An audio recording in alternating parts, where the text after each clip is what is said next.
Ayan, kapag gumagawa kayo ng planetary mga pre at nagbabaklas kayo ng hub, no, tinatanggal nyo ito.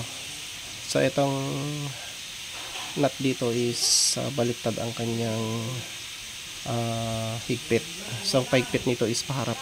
Ganon din sa kabila mga pre. So ang higpit doon sa kabila is paharap para hindi siya magluwag. Ayan, so ibig sabihin mayroon siyang left and right.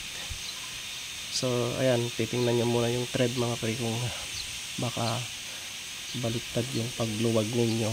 Imbes na paluwag is pahigpit, masisira itong nut na to. Ayan. Okay, so nagpalit kami ng oil seal kasi naglilik.